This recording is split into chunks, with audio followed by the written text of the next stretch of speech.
Monsieur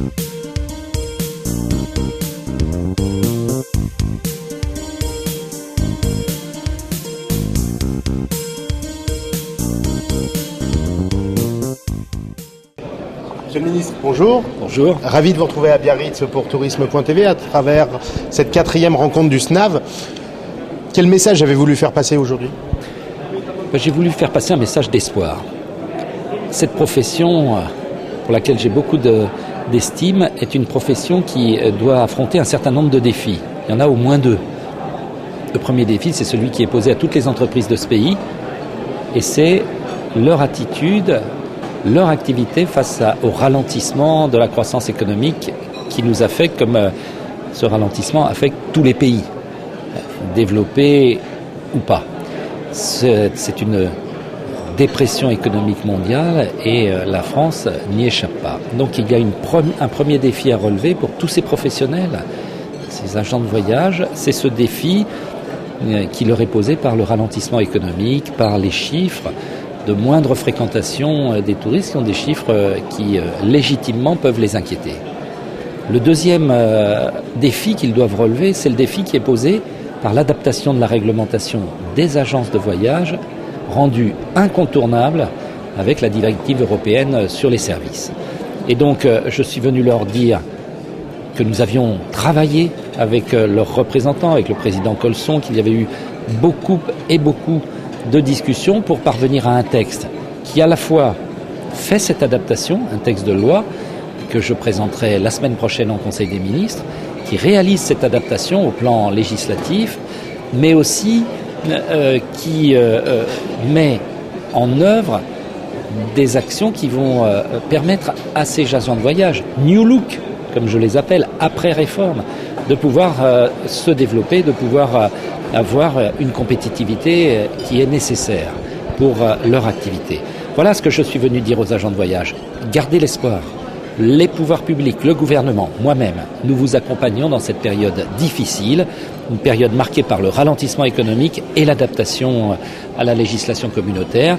Je leur ai rendu très fidèlement le texte de loi qui résulte de la concertation que j'ai eue avec leurs représentants et qui sera présenté mercredi en Conseil des ministres. Voilà la réalité et je crois pouvoir dire que cette réalité, elle a été parfaitement intégrée par l'ensemble des professionnels qui étaient présents et je pense que nous allons continuer de travailler ensemble pour les adaptations, les décrets qui résulteront du vote de la loi qui interviendra au premier trimestre au Parlement, mais aussi je les accompagnerai dans le nécessaire soutien, y compris financier, que les pouvoirs publics doivent aujourd'hui mobiliser au service des entreprises de ce pays. Vous rappelez souvent le poids économique que représente l'activité touristique, mais c'est un secteur qui n'a pas de poids de lobbying, tel que l'automobile ou d'autres secteurs d'activité. Comment pouvez-vous mobiliser à la fois vos collègues du gouvernement, Monsieur le Premier ministre, Monsieur le Président de la République, sur les réalités et l'importance que revêt le tourisme aujourd'hui ? Vous avez tout à fait raison. Les professionnels du tourisme au sens large font partie de professions très variées, très diverses.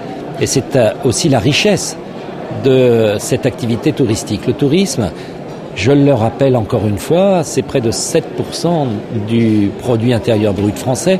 C'est dire que c'est une activité que l'on ne doit pas négliger, qui est, me semble-t-il, assez prioritaire. Pourquoi ? D'abord parce que c'est une activité qui résiste bien, même si les chiffres, notamment pour les tours opérateurs, sont difficiles aujourd'hui en termes d'activité. Mais c'est un secteur qui résiste bien à la crise. Nous avons fait une très belle saison d'été, nous ferons une belle saison d'hiver, et qui, résistant à la crise, est aussi un secteur qui peut sortir très vite de cette crise et qui peut ainsi servir d'entraînement. Mais comment vos collègues réagissent lorsque vous leur dites ça ? Alors puisque vous l'avez dit, il est difficile de faire valoir cette préoccupation. Eh bien, c'est à moi qu'il appartient de la faire valoir. Et le président de la République, le Premier ministre sont tout à fait conscients des enjeux touristiques français. Nous sommes les numéros 1 et il faut le rester. Il faut même reconquérir en termes de dépenses par touriste les places que nous avons perdues. Mais c'est une activité fondamentale, très importante, et il m'appartient de faire toucher du doigt cette réalité et de se donner les armes et de les donner aux professionnels pour qu'ils maintiennent le cap dans cet environnement difficile et qu'ils fassent en sorte que dans les années qui viennent, nous atteignions les objectifs que nous nous sommes fixés. Ce sont les objectifs que j'ai assignés dans cette France Destination 2020 qui est le plan stratégique de la France en matière touristique. Regagner le terrain perdu et faire en sorte que notre pays reprenne la place qui lui convient bien dans cette activité touristique compte tenu de son histoire, de sa beauté, de son attractivité, c'est-à-dire la première. Donc voilà les ambitions que j'ai, que les professionnels ont, j'ai pu le constater pour ce secteur, et je suis sûr que l'ensemble des pouvoirs publics, au plus haut niveau de l'État, jusqu'au plus haut niveau de l'État, partagent cette ambition pour notre pays. Dernière question, 2009, une année vraiment décisive ? Oui, c'est une année décisive, je le crois. D'abord parce que je présenterai ce projet de loi important la semaine prochaine, portant développement des activités touristiques. Il y a à la fois, bien sûr, la réforme de la profession des agents de voyage, mais il y a la réforme des chèques vacances et de leur diffusion. Il y a la réforme de la classification hôtelière avec la création de la 5e étoile. Il y a enfin la création d'une très belle agence de développement touristique de la France qui résultera de la fusion des agences qui sont aujourd'hui dispersées. Donc nous nous mettons en situation, je crois, de relever les défis. Si j'y ajoute l'accompagnement financier qui doit être celui des pouvoirs publics, eh bien je pense qu'on se donne les cartes pour pouvoir faire en sorte que dans cette bataille économique, nous sortions dans de très bonnes conditions. Monsieur le ministre, merci, à bientôt sur Tourisme. Merci.